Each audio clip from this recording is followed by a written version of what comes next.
95 का दिन जैसे ही इस बात की घोषणा हुई कि राजीव गांधी श्री पेरम मदूर में एक रैली को संबोधित करेंगे, तब से राज्य और केंद्र की खुफिया एजेंसियों ने वहां सुरक्षा के इंतजाम करना शुरू कर दिया था।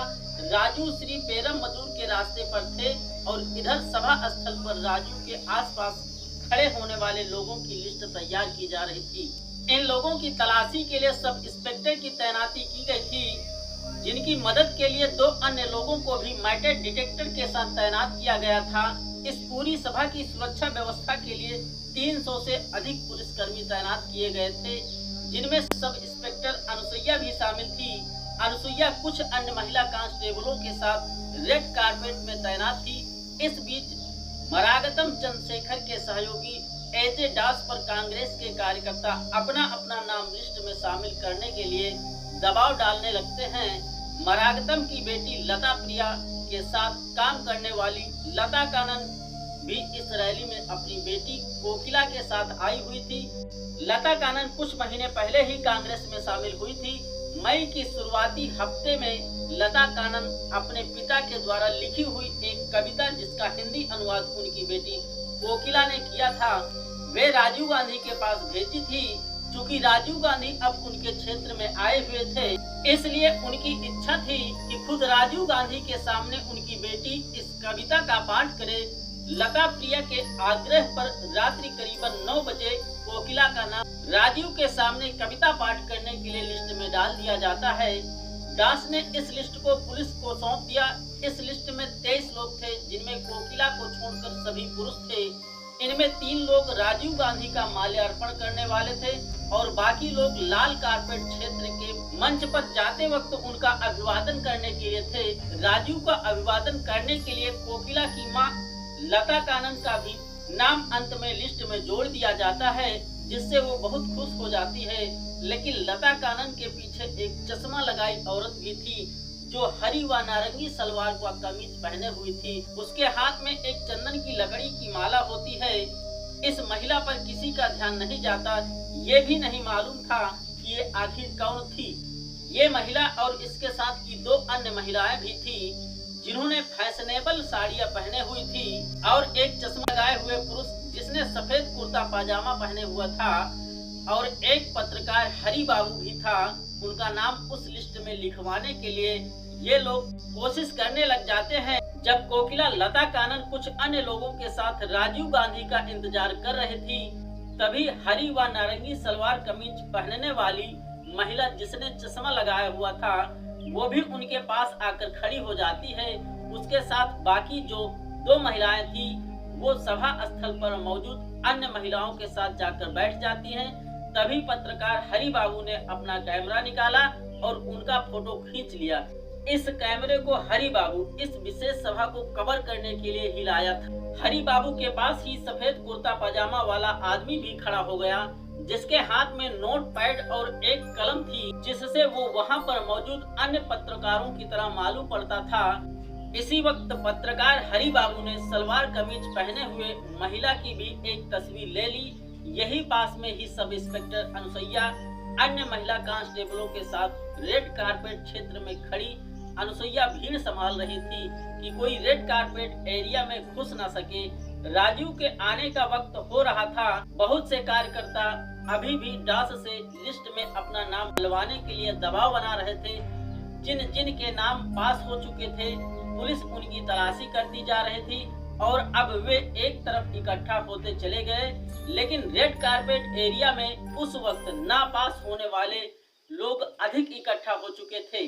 पुलिस डॉस से कहने लगती है कि वे अपने कार्यकर्ताओं को नियंत्रित करें, और डॉस पुलिस को कहते हैं कि पुलिस ही उन अतिरिक्त लोगों को रेड कारपेट एरिया से बाहर भेज दे जिनके नाम लिस्ट में दर्ज नहीं थे। इतने में ही राजीव गांधी के आगमन की सूचना मिलने लगती है। राजीव के आगमन की खबर आने पर संगीत का कार्यक्रम बंद कर दिया जाता है, जो जनता का मन लगाने के लिए आयोजित किया जा रहा था। डॉस ने अपने सभी कार्यकर्ताओं को कहा कि वे जो लोग राजीव का अभिवादन करेंगे वे तैयार रहें। कोकिला उस पल का बेसब्री से इंतजार कर रही थी जब उन्हें राजीव के सामने कविता सुनानी थी, लेकिन वो घड़ी अब आ चुकी थी। राजू रैली स्थल पर पहुंच चुके थे। उन्हें मंच से अपनी मां के लिए इंदिरा गांधी की प्रतिमा पर माल्यार्पण करने के लिए ले जाया गया, जहां से तुरंत ही राजू को मुख्य मंच पर ले जाया जाने लगा। उस वक्त तक रात्रि के 10:10 हो चुके थे। मरागतम राजीव गांधी के साथ थी और रेड कारपेट एरिया में अपने कार्यकर्ताओं का परिचय कराने लगी। तभी एक कार्यकर्ता राजीव गांधी को एक चादर भेंट करने लगता है। मरागतम ने उसे रोकना चाहा, लेकिन इस प्रयास में मरागतम अपना नियंत्रण खो बैठती हैं। इतनी अधिक भीड़ थी कि अब संभालना मुश्किल था। सादे कपड़ों में तैनात पुलिसकर्मियों ने भीड़ से राजीव गांधी को निकालने के लिए काफी मशक्कत की। राजू अपने समर्थकों के उत्साह से काफी उत्साहित थे। भीड़ इतनी थी कि फोटोग्राफर को फोटो लेने में दिक्कत आ रही थी, इसलिए अधिकतर ने अपने कैमरे ऑफ कर दिए थे। पुरुष समर्थकों के मिलने के बाद राजू महिलाओं की पंक्ति की तरफ बढ़ने लगते हैं। कोकिला वही अपनी मां लता कानन के पास खड़ी थी। जब राजू कोकिला के सामने आए तो उसने उनके सामने कविता सुनाई। इस बीच सलवार कमीज पहने वह महिला जो कोकिला के ठीक पीछे खड़ी थी, उसने राजू की तरफ कदम बढ़ाए। जैसे ही सब इंस्पेक्टर अनुसुईया ने इस महिला को देखा तो उसे हाथ पकड़कर अपनी तरफ खींचना चाहा, लेकिन राजू ने उसे ऐसा करने से इनकार कर दिया। अब चश्मे वाली ये महिला राजू के सामने खड़ी हो गई। राजू सहज थे। राजू के सामने खड़े देख इस महिला ने चंदन की माला राजू के गले में डाल दी और जैसे ही ये महिला राजू के पैर छूने के लिए झुकती है, तभी अचानक एक बड़ा सा बम धमाका होता है। चारों तरफ आग और धुएं की लपटें, हर तरफ हाहाकार की स्थिति बन गई। जैसे जैसे धुआं छटता है, नीचे लाशें दिखाई पड़ने लग जाती हैं।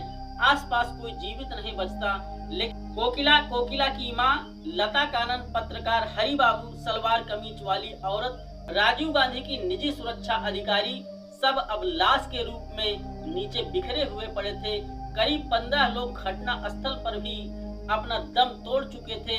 मरने वालों में 9 पुलिसकर्मी थे, 44 अन्य लोग घायल थे, जिसमें से 20 लोग जीवन और मृत्यु की कगार पर आ खड़े थे। वहीं एक तरफ पत्रकार हरि बाबू की छाती पर उनका कैमरा मौन पड़ा था, जिसने राजू के आखिरी पलों को अपनी छाती में दर्ज कर लिया था। धुएं के छटते ही चारों तरफ भगदड़ मच गई।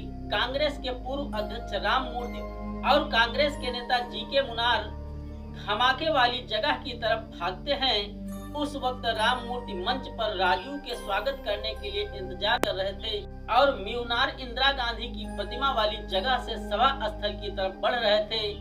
जब म्यूनार घटना स्थल वाली जगह पर पहुंचते हैं तो उन्होंने लुट्टो कंपनी के जूतों से राजू को पहचान लिया। तब तक राजीव गांधी जमीन पर मुंह करके चिर निद्रा में लीन हो चुके थे, जहां जाने के बाद कोई वापस नहीं आता। म्यूनार ने राजीव गांधी का हाथ पकड़ना चाहा, लेकिन हाथ में मांस का लोथड़ा आ जाता है। म्यूनार ने राजू के शरीर को सीधा करके उसके ऊपर एक चादर डाल दी। राजू शहीद हो चुके थे। राजू के मृत शरीर को चेन्नई के अस्पताल ले जाया गया। मद्रास के खुफिया विभाग ने राजीव गांधी की मौत की खबर दिल्ली पहुंचा दी, जिसे सुनने के बाद राजीव गांधी की पत्नी सोनिया गांधी को अस्थमा का दौरा पड़ गया। प्रियंका अपनी मां को संभालती रही। उस वक्त राहुल गांधी अमेरिका में थे, जहां वे पढ़ाई करने के लिए गए हुए थे। अपने पिता की मौत की खबर जैसे ही उन्हें मिलती है, वे वापस भारत के लिए लौटते हैं। इधर प्रियंका गांधी ही थी जो अपनी मां को संभाल रही थी। तुरंत ही सोनिया और प्रियंका को चेन्नई लाया जाता है। अगले दिन 22 मई की सुबह प्रियंका और सोनिया गांधी राजीव गांधी का शव लेकर दिल्ली के लिए रवाना हो गई थी। राजीव अपने पहले ही तय कार्यक्रम के अनुसार 22 मई को दिल्ली पहुंचते, लेकिन जीवित नहीं बल्कि मृत अवस्था में वो अपनी पत्नी सोनिया गांधी और प्रियंका के साथ ये आखिरी सफर था जो राजीव गांधी और सोनिया गांधी ने साथ में तय किया। अपने जिस नेता के स्वागत के लिए तमिलनाडु की जनता कुछ घंटे पहले गीत गा रही थी, वही नेता वहां से मृत शरीर में वहां से वापस लौट रहा था। उस वक्त तमिलनाडु में राष्ट्रपति शासन लगा हुआ था, क्योंकि कानून व्यवस्था की गिरती साख के कारण कुछ महीना पहले ही केंद्र ने डीएमके की सरकार को बर्खास्त कर दिया था, इसलिए सुरक्षा की जिम्मेदारी एक तरह की केंद्र की ही थी। तब तमिलनाडु में राज्यपाल भीष्म नारायण सिंह राजकाज देख रहे थे। राजीव की हत्या के बाद सबसे पहले सीबीआई को इस हत्या की जांच के लिए जिम्मा दिया गया। कुछ महीने की जांच में ही सीबीआई ने इस साजिश का पर्दाफाश कर दिया।